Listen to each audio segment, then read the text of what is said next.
noite a todos. Meu nome é Margarete Catalão. Eu sou trabalhadora do Centro Espírita Fraternal Teresa d'Ávila e estaremos juntos essa noite para mais um encontro com o Evangelho de Jesus.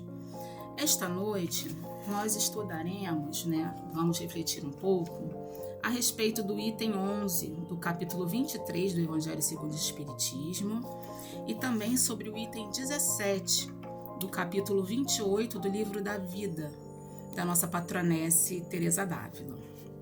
Mas primeiramente vamos fazer a nossa prece inicial. Senhor Deus, Pai de infinita bondade, querido Mestre Jesus, amigos espirituais, trabalhadores do bem, nossa patronesse Teresa d'Ávila, agradecemos mais uma vez pela oportunidade de estarmos aqui, Senhor, podendo estudar o seu Evangelho de amor, seu Evangelho de luz.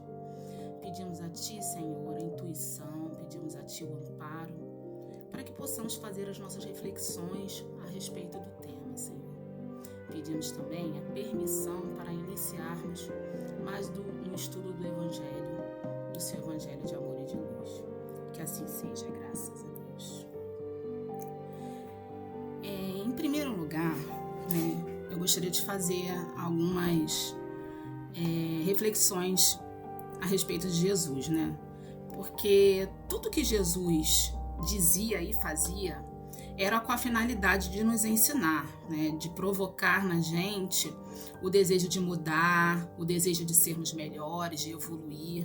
Ele sempre pregou o amor e a bondade, Mas em todos os tempos existiram aqueles que, resistentes ainda no mal, procuravam deturpar as palavras de Jesus ou apontar uma contradição sobre os seus ensinamentos. Até hoje isso acontece.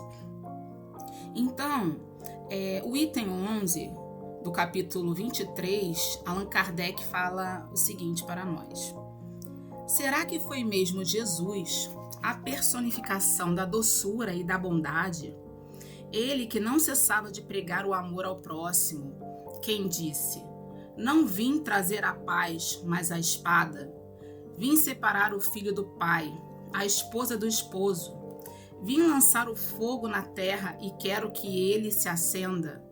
Essas palavras não estão em contradição flagrante com o seu ensinamento? Não é uma blasfêmia atribuir-lhe a linguagem de um conquistador sanguinário e devastador? Não há blasfêmia nem contradição nessas palavras, porque foi ele mesmo quem as pronunciou. Ele e elas testemunham a sua elevada sabedoria. Somente a forma um tanto equívoca não traduz exatamente o seu pensamento, o que fez com que se desprezasse o seu verdadeiro sentido. Interpretadas literalmente, elas tendem a transformar sua missão inteiramente pacífica em missão de perturbações e de discórdias, consequência absurda que o bom senso não aceita, visto que Jesus não podia contradizer-se. Kardec, nesse item, ele faz também uma alusão a um outro item do capítulo 14, o item 6 do capítulo 14, eu vou ler também, porque tem tudo a ver com o tema. Certas palavras parecem estranhas ditas por Jesus, por não estarem de acordo com a sua bondade e sua inalterável benevolência para com todos. Os incrédulos não deixaram de fazer disso uma arma, dizendo que ele se contradizia a si mesmo. Um fato irrecusável é que a sua doutrina tem como base fundamental, como pedra angular, a lei de amor e de caridade. Ele não podia, portanto, destruir de um lado o que estabelecia do outro. De onde é forçoso tirar-se esta consequência rigorosa? Certas máximas estão em contradição com aquele princípio, é que as palavras que se atribuem a Jesus foram mal reproduzidas, mal compreendidas ou não lhe pertencem. Então, todas as vezes, que nós ouvirmos uma interpretação das palavras de Jesus, que não esteja em acordo com a lei de amor, justiça e caridade, toda vez que nós ouvirmos algo sobre Jesus que contraria os seus ensinamentos, nós não podemos acreditar nela logo de cara, né? Porque Jesus, ele é o nosso mestre, ele é nosso guia, ele é nosso modelo. Ele não poderia ter proferido ou dito nada em que estivesse em desacordo com a lei, né? Com a lei de Deus. Então, o que a gente deve fazer quando nos depararmos com esse tipo de situação? Quando ouvirmos alguma palavra vinda de Jesus que literalmente diga alguma coisa que possa contrariar seu ensinamento, ou quando ouvirmos uma interpretação de alguém sobre algo que Jesus falou ou fez que contrarie, né, essa lei de amor, essa lei de caridade, o que nós devemos fazer? Na verdade, nós devemos refletir da seguinte forma: eu conheço Jesus. Eu sei que tudo o que ele fez foi baseado no amor, na justiça e na caridade. Ele não falaria, nem faria nada que incitasse violência, abandono, o mal em geral, né? Então, o que nós devemos fazer? Nós devemos tomar a seguinte postura, né? Estudar mais para conhecer o contexto em que Jesus estava quando falou, né? Ou quando fez algo que, assim, aparentemente contrariasse, né, os seus ensinamentos, para poder entender o que ele realmente quis dizer, o que ele realmente quis ensinar. Porque não há contradição nos ensinamentos de Jesus, né? O que acontece é que muitos pontos do que ele falou, ao pé da letra, pode parecer que contradizem os seus ensinamentos, mas isso não aconteceu. Então a gente tem que pesquisar, a gente tem que estudar para saber o que aquele trecho do Evangelho realmente quer dizer, o que Jesus realmente quis nos ensinar com aquela atitude ou com aquela palavra que ele disse naquele momento, né? Nossa patronesse, Teresa d'Ávila, ela relata algumas ocasiões em que ela também foi mal interpretada no que ela disse, né? No capítulo 28, item 17 do Livro da Vida, ela diz o seguinte: os servos de Deus que não se asseguravam tratavam muito comigo. Eu, como falava descuidadamente, dizia algumas coisas que eles tomavam em diferente sentido. Assim, o que eu dizia, como digo, sem olhar a isso, parecia-lhes pouca humildade. Em vendo-me alguma falta, e veriam muitas, logo era tudo condenado. Perguntavam-me algumas coisas, eu respondia com laneza e descuido. Logo lhes parecia que os queria ensinar e me tinha a mim mesma por sábia.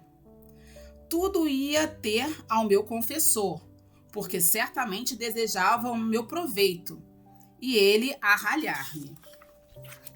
Teresa, né, Teresa d'Ávila, nossa patronesse aqui, ela, diante da sua humildade, ela diz que a má interpretação do que ela disse se dava por conta da forma descuidada com que ela falava, né? Ela atribuía a má interpretação do que ela falava como culpa dela, né? Eu que não soube me expressar, eu me expressei descuidadamente, né?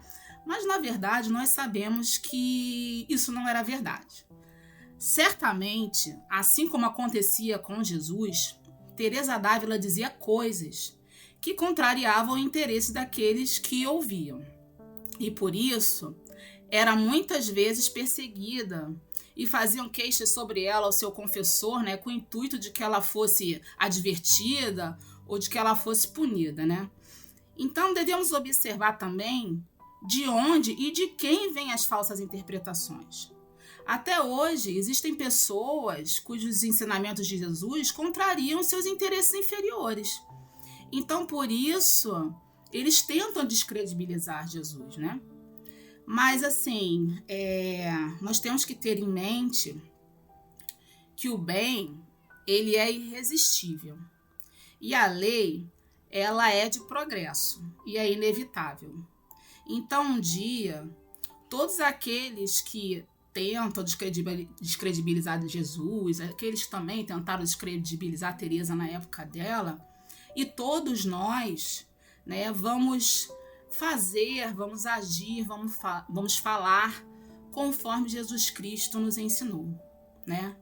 É este caminho que nós estamos trilhando, né? Que nós estamos procurando caminhar cada vez que a gente estuda, cada vez que a gente tenta se esclarecer, né, a respeito de alguma dúvida quanto ao Evangelho de Jesus, quanto ao que ele disse, quanto aos seus ensinamentos.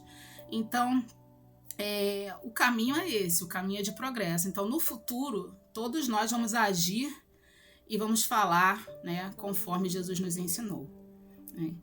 Então, meus irmãos, essas são as nossas reflexões essa noite a respeito do item 11, do capítulo 23 do Evangelho segundo o Espiritismo. E vamos encerrar o nosso estudo com a prece final. Querido Deus, Pai de infinita bondade, amado Mestre Jesus, agradecemos a Ti, Senhor, por mais essa oportunidade de aprendizado, mais uma oportunidade de ensinamentos. Pedimos a Vós, Senhor, que essas reflexões fiquem na nossa mente, mas também sejam sedimentados no nosso ser, no nosso coração, para que elas possam, Senhor, fazer a mudança necessária em cada um de nós, a mudança para melhor, para que possamos sempre trilhar o caminho do bem e do progresso. Então, Senhor, é assim que te rogamos e pedimos permissão para encerrarmos mais um encontro com o Evangelho de Jesus nessa noite. Tá? Graças a Deus. E assim, meus irmãos, eu agradeço mais uma vez a oportunidade, né, e me despeço. Tá? Um bom final de domingo para todos e que Jesus abençoe a todos.